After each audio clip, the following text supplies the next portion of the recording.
Hey everybody, Matt Colville here. We hit 30,000 subscribers a couple days ago, which is insane. It's only been about 6 months since we started doing this, and the response has been overwhelmingly positive. I'm surprised at the number of people who binge watch all these videos, which means they've spent dozens of hours staring at my face. I get pretty sick of it when I just have to edit one video, so I don't know how you folks do it. Speaking of subscribers, Darren Baldwin sent me this incredible Nice Guys poster. The Nice Guys is one of the only, it's probably my favorite movie that's come out this year, and we talk about movies on this channel every once in a while. I didn't do a review of The Nice Guys, maybe I should have. All I said was that I enjoyed it a lot more than Ghostbusters or Star Trek, which is true. I don't really encourage people sending me stuff, but if you are compelled to, I think you can find an address to ship stuff to on the Turtle Rock Studios website. Speaking of Turtle Rock Studios, this is the new campaign diary. I run Dungeons & Dragons once a week at TRS, where I am the writer. You've missed 2 sessions, so this episode we're going to recap the last 2 sessions. I know that some people enjoy watching the campaign diaries because they like following along with the narrative, but really the reason I do it is because it's an opportunity for me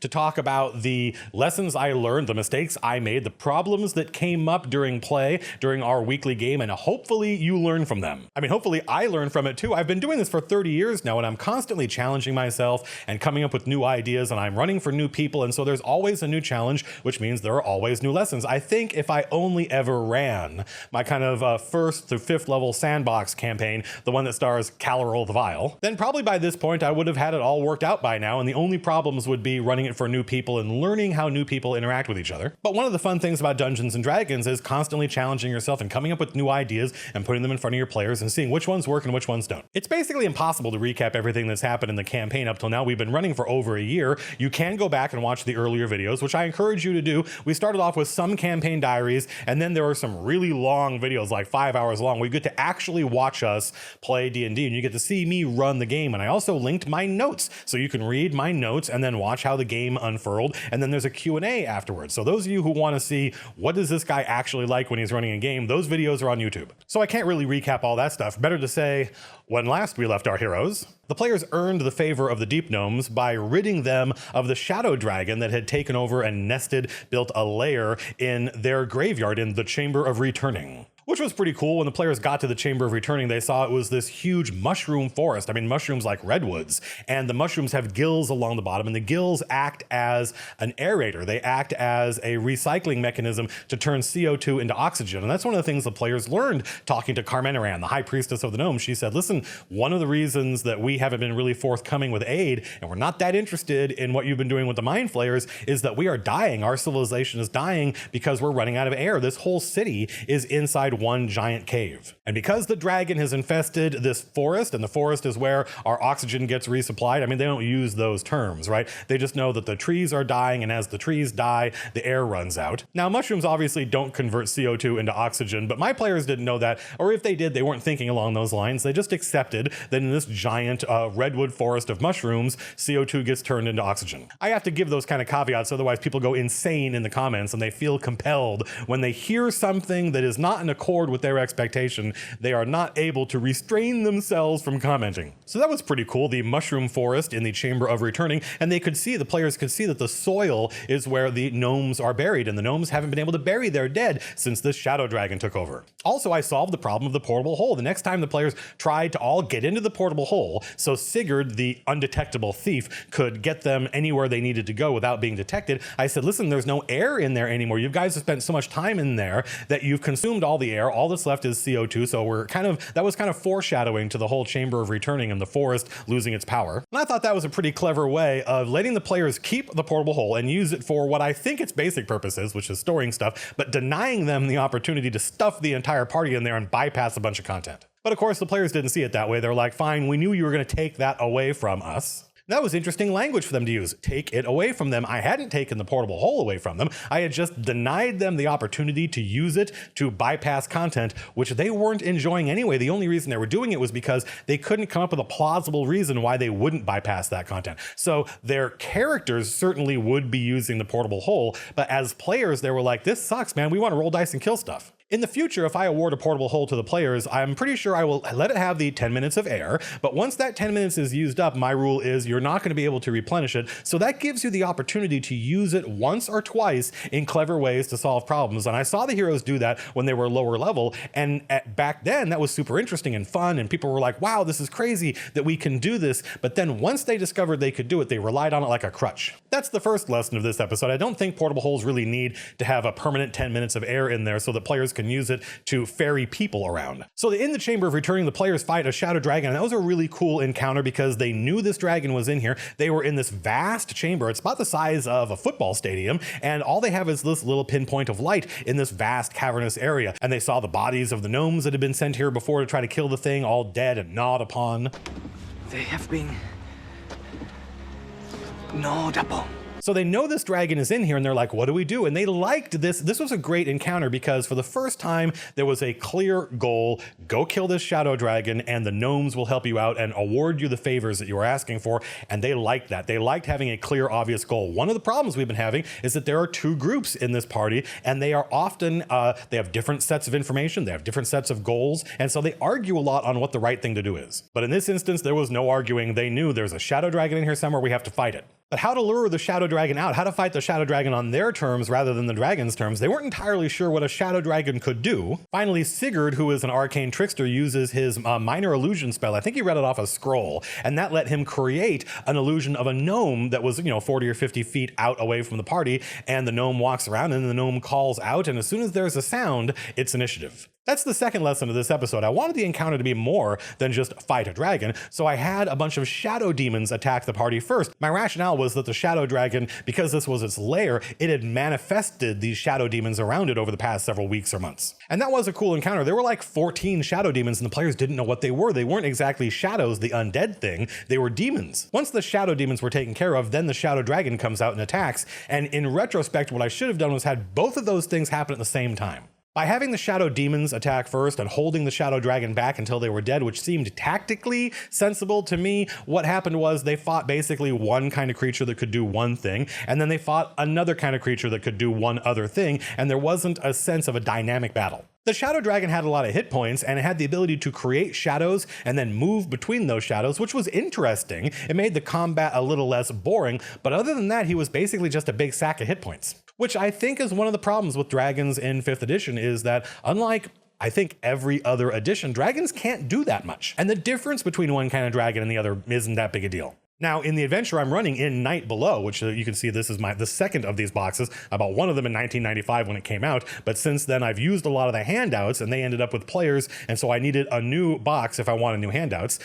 In Night Below, the Shadow Dragon, which is a 2nd edition Shadow Dragon, when it breathes its breath weapon, you don't take damage, you lose levels, which is incredibly badass, but players do not like that experience. They don't like losing levels. Also, it creates, unlike losing hit points, right? Like your character is just as effective when you have 1 hit point as you do when you have full hit points. So hit points end up as kind of a measure of your courage and bravery. Having low hit points doesn't really affect your character in any way, but losing levels absolutely does. And that creates this death spiral where once you start losing, you tend to lose even faster. It accelerates the process. By the way, check out all the crap you get in this Night Below box set. It's kind of crazy. I don't know why I'm doing an ad for the Night Below box set. It's not like I make any money off this, or indeed that it's easy for you to get. You can get it off eBay, but it comes with 3 booklets of content that get your character from 1st to 10th level. It comes with 2 sheets full of maps. Of course, now I'm going to block the, here's a battle mat over here. Here's a bunch of tactical maps. There's all this stuff. Look at this crap. Look at all this amazing stuff you get. And there's 2 of those maps. There's a whole other one that has a ton of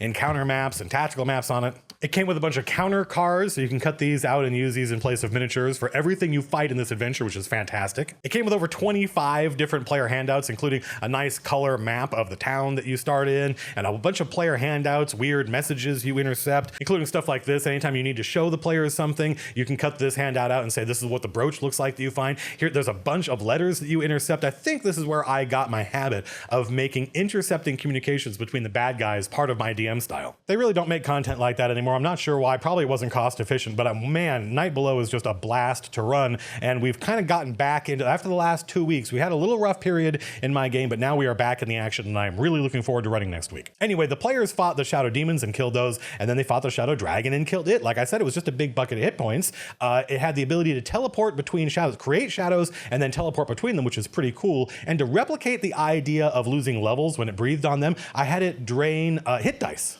That was pretty cool. The first time it happened, the players were like, oh my God, we're losing our hit dice, but they didn't really need their hit dice that much, so it wasn't that big a deal. If I had had the Shadow Dragon attack with its Shadow Demon army, then I think I could have created a scenario where suddenly how many hit dice the players had was important. I think it was a pretty satisfying encounter for the players, but it was incredibly straightforward, and there is this feeling of, one of the things I liked about 4th edition is that it gave big solo monsters like this a whole bunch of different things to do. The Shadow Dragon, apart from breathing and doing claw, claw, bite, it really couldn't do anything. It didn't have any other shots in its locker. In fact, I printed out the 4th edition Shadow Dragon stats and I had considered using it, and in retrospect, I probably should have, because anytime, here's some more advice, right? Anytime you as a DM are gonna have one monster, one bad guy take on the entire party, that bad guy doesn't just need to have a relatively high armor class, not too high, the players still need to be able to hit it, not just a whole bunch of hit points so that it can survive, it needs to be able to do a lot of different things, otherwise the battle is gonna get really repetitive. It needs to have a long list of abilities and,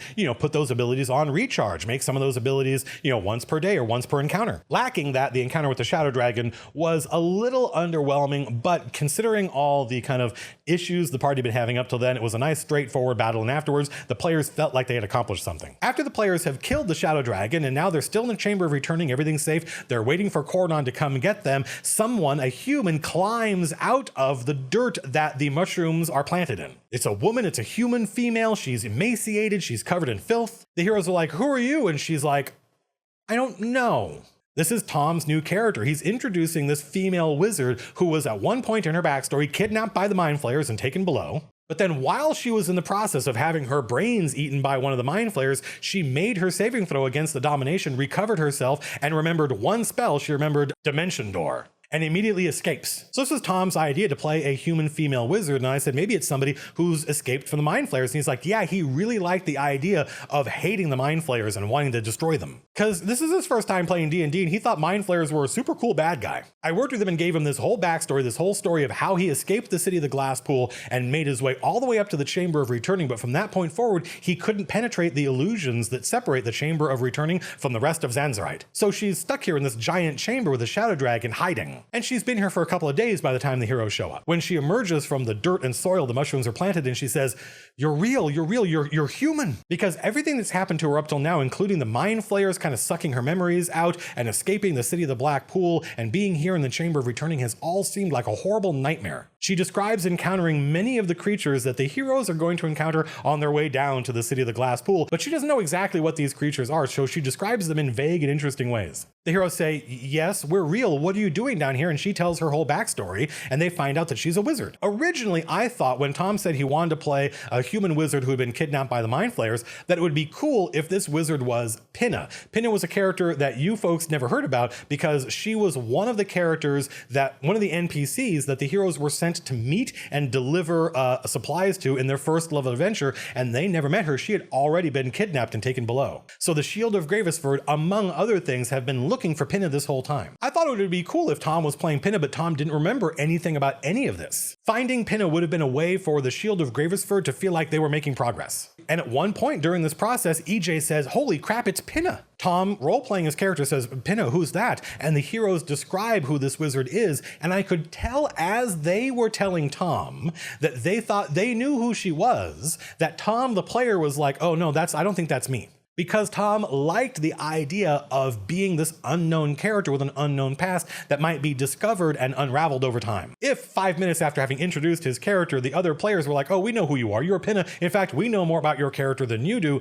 that would not have been fun for Tom, I realized I could see as it was happening. So I diverted that encounter, that role-playing encounter, and I said, no, it doesn't look like Pinna. And you could see Tom was relieved. He didn't want to be this known character. He wanted to be an unknown character. As Tom is relaying the story of escaping the city of the Glass Pool, he talks about these mad, insane dwarves, these gray dwarves with solid white eyes who helped him escape. She could understand their language, but the things that they were saying to her were mad and insane, and they kept pointing to her and calling her Dirinka. Now, none of the players have any idea what this means, so they think, well, maybe that's your name. Maybe the Grey Dwarves know your name, and so they start calling her Darinka, which, if you know anything about D&D cosmology, is crazy, but super cool for me as a DM. Something I thought that was going to be interpreted one way has been interpreted in a completely different way, and as a result, a whole new cornucopia of possibilities has opened up. They went back to Carmeneran, the High Priestess of the Gnomes, and she awarded them the things they were looking for. She raised Sir Razalax from the dead, which allows the Revenant Vow to go home, finally. She gave the Shield of Gravesford what they were looking for. She gave them a map. Here's a picture of it.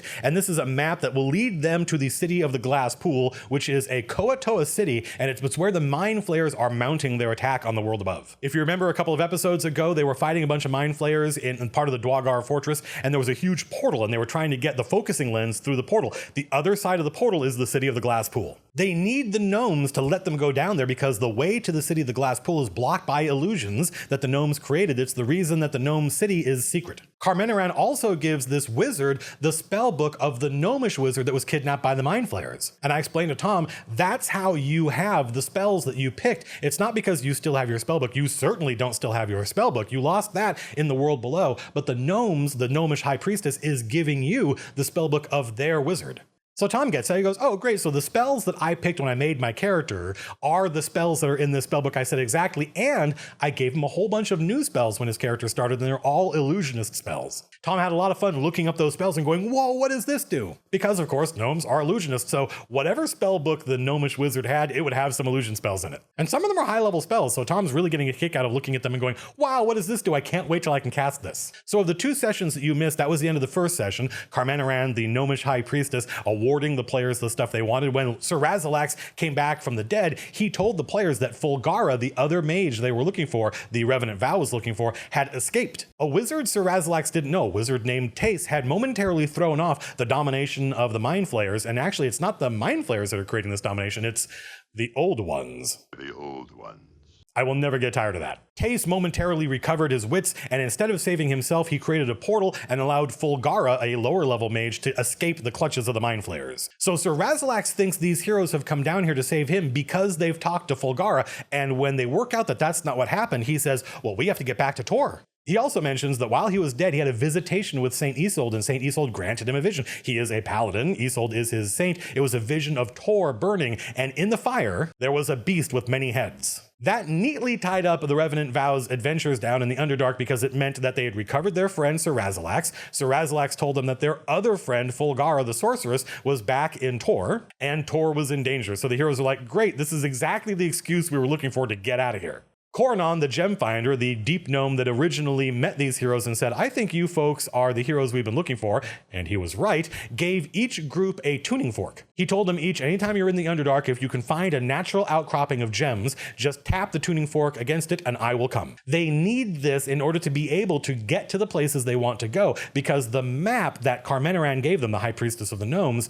requires the gnomes to break some of the illusions that keep their city safe. That's the process. They enter the Underdark, they find a natural outcropping of gem, they tap it, Coronon shows up, and Coronon takes them to the passages that lead to the City of the Glass Pool. That's the process the Shield of Gravesford, the other half of the party, is going to use, because it's not evident that the Revenant Vow is ever going to come back to the Underdark, but the Shield of Gravesford is they want to gain the City of the Glass Pool. In order to do that, anytime they're down here, they tap a natural outcropping of gem with this tuning fork, Coronon shows up, Coronon takes them to Zanzarite, which is the hidden City of the Gnomes, and from there, he can let them break the illusions that lead to the City of the Glass Pool. All these tunnels that go back and forth in the Underdark would lead to Zanzarite if it wasn't for the illusions the gnomes have put up. Those illusions protect their city, and Coronon can break them and let the heroes go where they want to go. Now, it's worth noting, none of this is in Night Below. There is a City of the Gnomes in Night Below, but when I read it, I was kind of bored by it, and so I stole the City of the Gnomes from Out of the Abyss, and then I didn't like that name, so I gave it my own name. There was an encounter with the Shadow Dragon, but it was later on in the adventure, and it was kind of just a random encounter, so I integrated it into the negotiations with the High Priestess. So when I say that something like Night Below is a lot of fun to run, what I mean is it is fertile ground. I see it as a bunch of seeds that have planted, but it's up to me to decide which of the sprouts that grow should I harvest. And I often take other pieces of content and stick it in there and move things around and combine things. Something in an adventure that might be 3 or 4 encounters, I might turn into just 1 encounter because I am far more aware of the player's expectations for pacing than whoever wrote the adventure. So there are times when I can sense that the players want to get to some story beat where in the adventure there's just a bunch of random encounters, and so I'll say let's meld these things together and make this next random encounter the story beat the players are looking for. That's what I did with the Shadow Dragon. Instead of just having to fight a random Shadow Dragon in the middle of the Underdark, which would have been a big epic battle, but to what end? I had the Shadow Dragon be the way that the gnomes kind of made themselves allies of the heroes. Wow, I hope that makes sense. Let me know in the comments if that makes sense to you. Doesn't do me any good to make these videos if no one has any idea what the hell I'm talking about. So anyway, the 2 groups now go their separate ways. That was the end of the first session. The Revenant Vow goes back to Tor, and the Shield of Gravesford goes back up to Gravesford and Castle Rend. There wasn't much reason for the Shield of Gravesford to go back up to the Mundane World, as it's called, except that their players knew that the other half of the party, their characters had just left and gone back to Tor. They needed to introduce their new characters. Plus, it was a great opportunity for everyone to see how the renovation of Castle Rend was going. Remember, the last time they were up here, they had been given 2 months. They had met 2 different NPCs, one of whom said that Lady Serial was bringing an army of undead because she had been thwarted so far many times in trying to recover the Sword of Stars. Meanwhile, Lord Saxton, the regent of Bedegar, and his knights, the Knights of the Black Rose, are raising their own army to come and take Castle Rend because these heroes have been thwarting him left and right. That's 2 armies that are approaching Castle Rend, and they're doing so in the next 2 months. The heroes have been down in the Underdark for about 10 days. They want to check in and see how are things going. And they want to meet the new heroes. That was a lot of fun, going back up to the castle and touching base, seeing how things were going. Nicodemus's knight, Sir Arkazovar, one of the Dragonborn Paladin, one of the members of Good King Omen's Dragon Phalanx, is his lieutenant and so kind of runs the shop while he's gone. That's the job of the lieutenant. That's something I learned from Birthright. Anytime a player becomes a regent and gets a domain, whether it's something like Castle Rend or a Wizard's Tower or Druid's Grove, they need a lieutenant that can run the shop and continue to execute their plans while they go off on adventures. Players who become regents don't want to feel like they have to stay here and they can't leave, otherwise their plans will fall apart. Sir Arkazovar explains that things are going well. You can see the wooden scaffolding around the ruined parts of the keep. There's about 60 people now who live and work in and around Castle Rend. So this is the second session. This was just last week, and the players spent, I think, about 3 hours just role-playing with the villagers who would come here and the problems they were having. There was one couple that wanted to get married, and they wanted to get married in a church, which is their way of saying, we want to get married the way our grandparents did, because their parents and their friends all get married by the Shire Reeve, because the Invincible Overlord has outlawed all organized religion. And in fact, there is evidence that he has started a religion to himself. Which is crazy. They found a church of St. Ajax, and they found a couple of priests of St. Ajax. Which is kind of mind-blowing because in my setting, saints are all dead. They died hundreds of years ago. The idea of worshiping a saint who is currently alive is something they haven't encountered before. Ajax the Invincible Overlord, has outlawed organized religion because he sees any such organization as a challenge to his authority. But the players have learned that he kind of turns a blind eye to elven and dwarven religions because he doesn't really want to piss off the elves or dwarves. So Keck, before they left and went into the Underdark, he defiled and desecrated the Church of St. Ajax, which was in the lower level of Castle Rend, and consecrated it to Ord. Ord is the god of the dwarves. He's the god that made the world. The world that this game takes place in is called Orden. When these 2 villagers, and I named them and gave them personalities and told them one of them was a seamstress and the other one was a wheelwright, when I said these 2 characters and what towns they were from, what nearby towns they had come from, the idea is that many of the small towns in this area that would normally look to the high seat of the barony for justice and aid, they can no longer do that because Lord Saxton is now the regent and he is evil. All the villages in the area are hearing about this place in the forest in the northern reaches of Bedegar called Castle Rend, where they can get justice and safety. You can see how this is creating a central tension, right? Lord Saxton is a bad guy, the Knights of the Black Rose are evil paladins, and somewhere in the north of Bedegar in the forest is this castle called Castle Rend, where they have heard stories of the Count Nicodemus, who stands against the Black Rose. And that's also a great dramatic moment because Count Nicodemus is a half-orc. When he was first level and he walked into town, people shunned him and called him names. And this is a moment now where after many levels of adventuring, first the people of Gravesford learned to trust him and he was a hero to them. Now the people of Bedegar are learning to trust him and he's a hero to them. So that's a great little character arc. EJ as a player is not someone who thinks a lot about his castle and what it means to run a castle. I've had players that once they had the opportunity to make a stronghold like this, they wanted to draw maps of it, they wanted to spend money on improving it and stuff like that. EJ mostly wants to go into the Underdark and kill stuff, but you can tell he really likes being the Count of Rend. So that's another lesson, is that the needle of engagement has a lot of different settings. It's not just, oh, I love being a count or a baron or whatever, and I'm going to spend all my free time outside the game thinking about what my castle is going to look like, or it's, I don't care about this stuff, whatever. There's a lot of wiggle room in between. These two NPCs want to get married, and they go to Keck, the priest of Ord. There's a church of Ord here, and they say, will you marry us? And TJ's like, yeah, sure. And that was another fun part of the evening. I just asked TJ, all right, TJ, what is a Dwarven wedding like? And he was really taken aback. He was excited. He didn't know. He was surprised to be asked. This isn't the first time I've asked TJ to help flesh out what the dwarves are like in my setting. I told him up front when he first made his character that in my campaign setting, dwarves are basically short Klingons. TJ and I are both huge fans of Star Trek, so that was all I needed to tell him to fire his imagination. When I asked what a Dwarven wedding was like, he came up with lots of really cool ideas. He said, well, certainly there'll be tests of strength. He said there'll have to be exchange of gifts. The bride and groom each need a dowry. They each need to buy the other off their families. So now instead of belonging to each other's families, they now belong to each other. Literally belong. Dwarves are a very materialistic species. He said precious gemstones would have to be, crushed underfoot and destroyed, and the powder put into the foundation of their new home to symbolize the idea that their bond is stronger than the bonds that control the earth. And of course, lots of ale. And I thought, this is fantastic. There's a huge celebration, there's a huge party. It's a feasting day, basically, during the wedding. The people who live here and have been working here have been doing so under the auspices of Sir Arkazovar. Many of them have never seen Keck or Graves or the Count of Ren, so they're excited that the heroes have returned. And in amongst this celebration, new heroes arrive. First, the bell in the watchtower rings and everyone's like, there's somebody here. So the Count of Ren goes to the gates and looks outside, and across the field, because the whole castle is surrounded by like 100-foot clearing, across the field, standing at the edge of the forest, is a knight. He's in heavy armor, and his tabard is a white tabard with a solid green circle on it. This is Gertz's new character, Sir Lanovar, a knight errant of the Green Order. Because Gertz, when he had to make a new character, had just finished reading Priest, my first novel, which is all about the Knights of the Green Order. That was cool. Gertz read my novel and he thought the Knights of the Green Order were super cool, so he made a chaotic good paladin. These guys are charged with keeping the balance between civilization and nature. So they're not really interested in law. They don't necessarily think that there needs to be people in charge. They believe that chaos is natural. It's the natural order of nature is one way of looking at it. What they don't like is discord. Discord is a term the elves use to mean bad chaos. He is accompanied by a giant bear. The players are like, whoa, what? This is Lars's new character. Lars made a druid, Salar Bearmantle. Salar Bearmantle is an elven druid who is an ally of the Elgin Whites from the nearby Elginwoad. The Elgin Whites are basically elk men. That's what Elgin White means. And the Elginwoad is one of the nearby haunted elf forests. These two characters, Sir Lanovar, the half-elven knight of the Green Order, and Salar Bearmantle, the elven druid, had met up because each had encountered problems related to what's going on in the world below.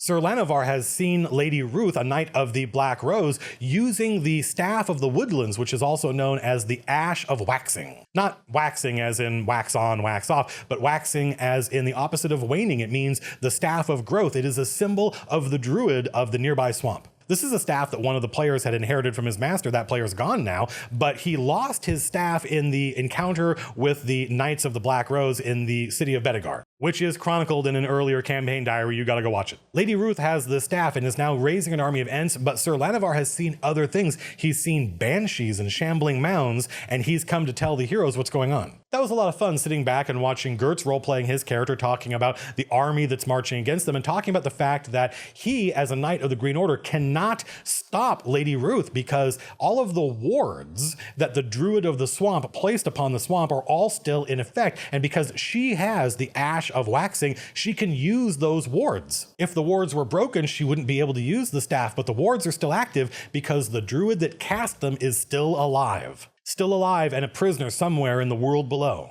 Meanwhile, Salar Bearmantle had his own adventure with his ally, a ranger who died in the process, so that ranger NPC is gone now. There was a nearby town of Restonford, which came under the sway of a mind flayer. Of course, the people of Restonford didn't know that. They just said that there were demons taking over the town in the form of the Gibbering Mouthers. Did I say gibbering? No, it's not. Gibbering Mouthers, that's right. Salar Baremantle and his ranger buddy had fixed this problem, had fought the mind flayers, had fought the gibbering mouthers and defeated them, but in the process his ranger ally died, and so now Salar Baremantle is trying to find out what the heck is going on. Where do these mind flayers come from? Salar Baremantle, not being a member of society proper, not knowing what's going on in Bedegar, goes to the seat of the barony to talk to the local baron, but it turns out that guy is Lord Saxton, and he accuses Salar Baremantle of trying to incite insurrection. Because, of course, Lord Saxton knows that that mind flayer was on his side. Salar Baremantle, having thwarted the mind flayer that had taken over the town of Restonford, had inadvertently made himself an enemy of Lord Saxton. Salar Baremantle meets up with Sir Lanovar, and the two of them say, listen, we need to find somebody that can help us. Lord Saxton is a bad guy. There must be somebody around here, and that's when they hear of Count Nicodemus, the Count of Rend, and they journey to the north into the forest to find this hidden castle in the middle of the wood. They present themselves to the Lord of Rend during this festival, and there's a long conversation about all the stuff these two characters have learned.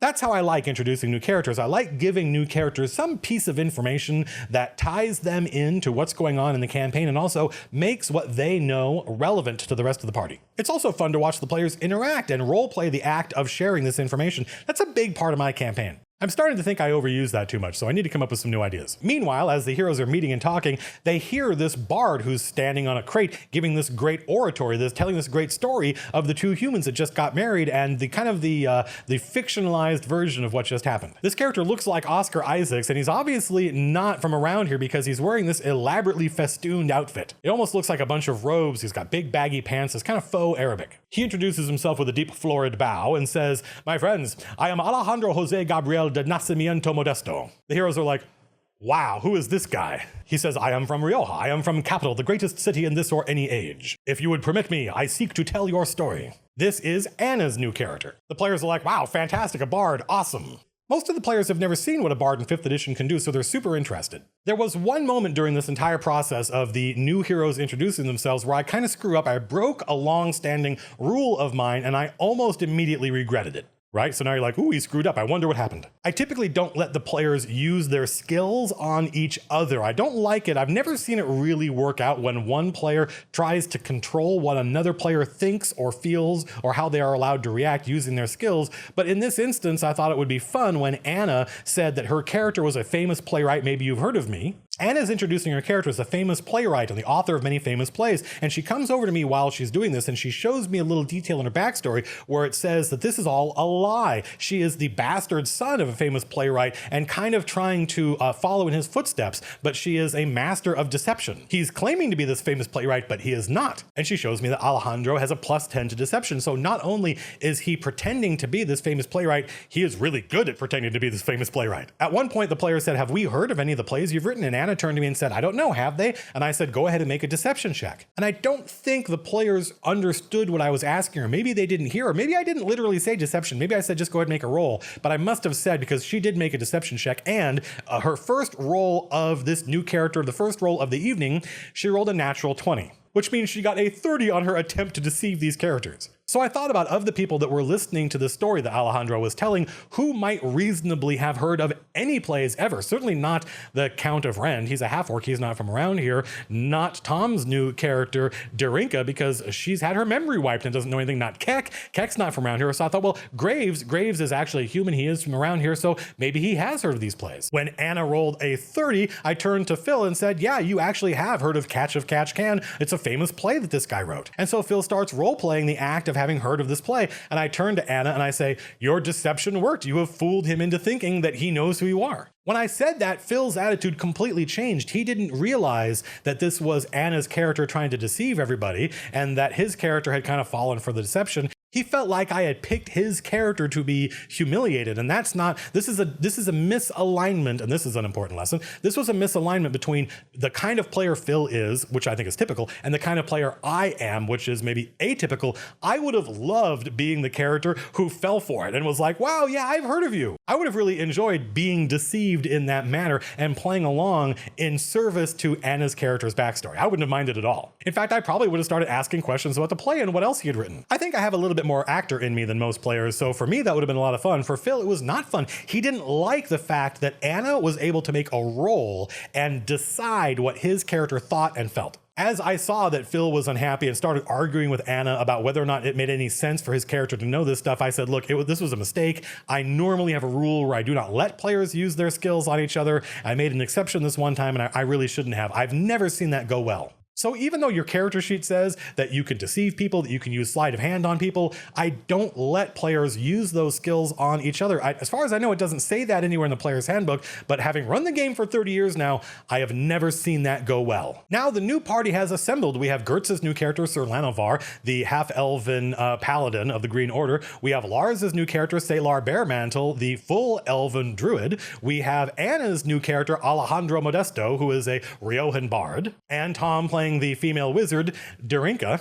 There's now a brand new party all ready to go on an adventure, but before that can happen, something crazy happens at Castle Rend. During the festival of the marriage, during this feasting day, while they're talking to this new bard, this sound starts emanating from the sky, from all around them, from the ground. I actually spent like almost an hour working on my copy of Star Trek IV, trying to extract a specific piece of audio from it, but I couldn't find a clean copy of that audio that didn't have dialogue or special effects over it. But basically what they hear is this wom wom wom wom wom wom wom wom wom wom wom wom wom wom wom sound. The sound is coming from everywhere all at once. I asked them to all make saving throws. The DC for the saving throw is only 7, so of course all the heroes make it, but about half the villagers fail it. Their eyes all go glassy, which is kind of the tell that they're being affected by the same domination that the mind flayers have been using to kidnap spellcasters. The villagers who failed their save all go mad, and they all grab whatever tools are nearby, and considering that these people are renovating a castle, there are some pretty, easily weaponized tools nearby, and they start attacking whoever's near. I asked the players how they deal with this.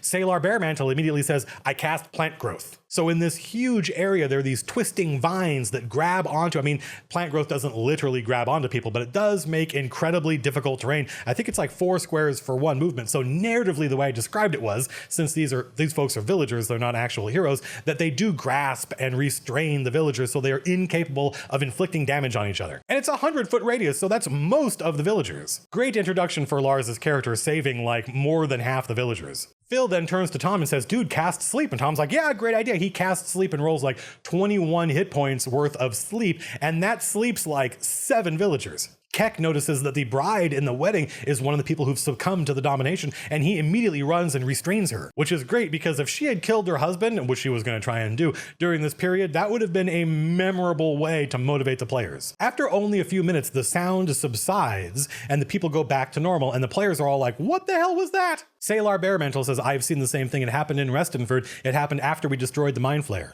Nicodemus, the Count of Ren, says, it's the machine. This is the effect of the machine that the old ones are building. Yes, the old ones. Yeah, the old ones. And the players are now super motivated to go back down into the Underdark and stop this from happening again. Now, this scenario where the players hear this sound coming from everywhere and have to make saving throws and half the villagers fail and start attacking each other was something that I had written in my notes weeks and weeks before they ever went into the Underdark, and I had just forgotten about. I had skipped over because I was trying to meld these 2 groups together, and that was a lot of work. So that's one of the reasons I think the players were not super well motivated to be down here, but I have fixed that. I knew I had this in my back pocket, and then the next time the players went up to the surface world to see how things were going, I was going to deploy this, and it would properly realign their motivations, which it did. The heroes, having now all introduced themselves to each other and having now seen the effects of the machine, they are well motivated to go below. They enter through the secret door in the Count of Ren's chambers in the lower level of the keep, and they descend through the Underdark. After marching for several hours, they do get the sensation that they're no longer in a normal cave system. They've entered another world. Graves feels closer to Balathamog. Sir Lanovar feels farther away from Halcyon, the saint of the Green Order.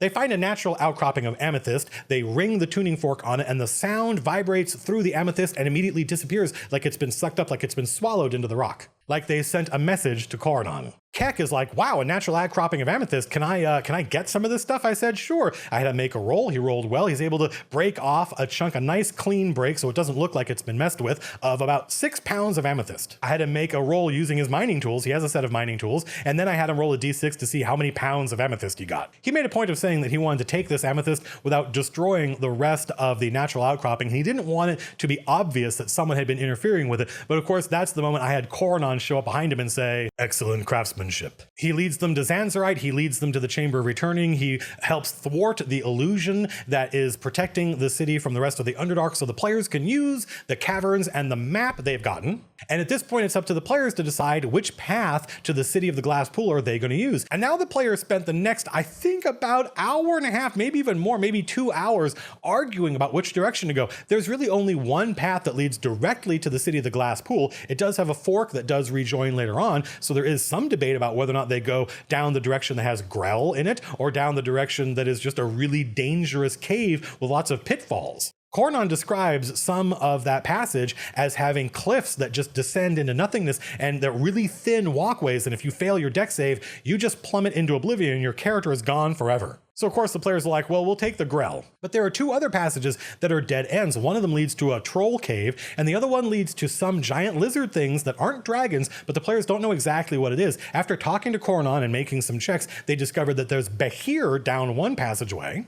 And several members of the party are like, let's go fight the Behir. We need experience points. There might be some treasure down here. Cornon has talked about how many adventuring companies have come down here and died, which means there's probably some treasure down here. But the other half of the party, led largely by Graves, is like, no, we have an objective. Why are we screwing around? Let's go straight to the City of the Glass Pool. Cornon explains that the branch that has the troll caves is kind of on the way back. So what the trolls tend to do is anyone who goes down here, they wait until they fight the Grell or they fight the Behir and they're weakened, and on their way back, the trolls ambush them. So the players finally are like, okay, look, let's fight the trolls. We can't agree on which direction to go, but we can all agree that having trolls behind us waiting to ambush us anytime we're wounded is bad news. Phil later told me that he didn't feel like Graves really would have gone along with that. He felt like Graves, based on Phil's understanding of Graves' character, would have said, it's the City of the Glass Pool or bust. Why are we screwing around with any of this stuff? And would have done something like, cast invisibility and stride off into the Underdark and wait for the heroes to kind of come around. Phil explained that he didn't want to do that because he didn't want to split the party. And I said, listen, man, I'm completely in favor of splitting the party. I'm usually pretty good, especially if the characters are in town or whatever, and somebody wants to go to the blacksmith and someone else wants to go to the tavern, of just bouncing back and forth between the two different groups as they progress their agendas and making it feel like everyone's getting a little bit of time to get their story told. But I explained, listen, if you want to decide my character would just head down to the City of the Glass Pool, that's fine, you can do that. Just be aware that it may be a little while before the players work their stuff out and catch up to you. But of course, at the same time, Phil, if he's invisible, if Graves is invisible, he can be watching the heroes and decide to jump in at any time.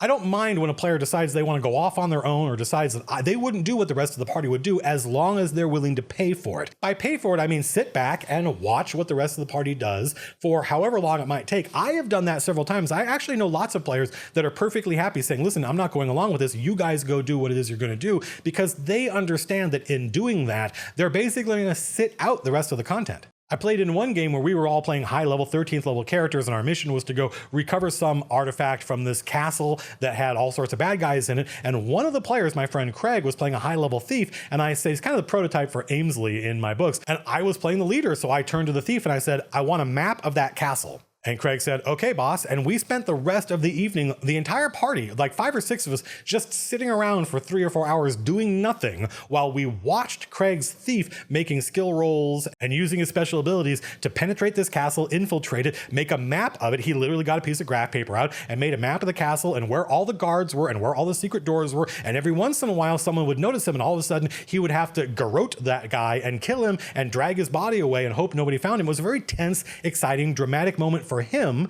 The whole evening turned into his adventure, and the rest of us were fine sitting back and watching that because it was cool. It was dramatic. So I, as a DM, as long as you're willing to sit back and let the drama unfold and watch the other players do stuff, I'm fine with that. Having told Phil that that's how I am as a DM, we may see that kind of behavior later on where he's like, nope, you know what? I'm going to go do my own thing because you guys are screwing around. And of course, doing my own thing gives him the opportunity to reinsert himself there later on if he wants to go suddenly become uninvisible and join the battle. But in this case, that didn't happen. The players decided to go after the trolls, and so we role play the act of them going through the troll caves until finally they see these 2 trolls on guard. And I said, all right, at this point it's midnight. We haven't rolled any dice. The players are eager for battle, but this is something that's going to take a little while. And I said, let's stop here. And Tom says, oh, I was looking forward to casting Fireball, which this is the first time in the over a year we've been playing that anyone has had the opportunity to cast Fireball. And I said, you know what, Tom, if you want to cast Fireball right now, we haven't even rolled initiative yet, go right ahead. I describe as Darinka, the human wizard, chants and gestures, and a tiny ball of fire emits from her finger and travels down the corridor, illuminating the troll caves as it goes until it comes to a giant chamber with many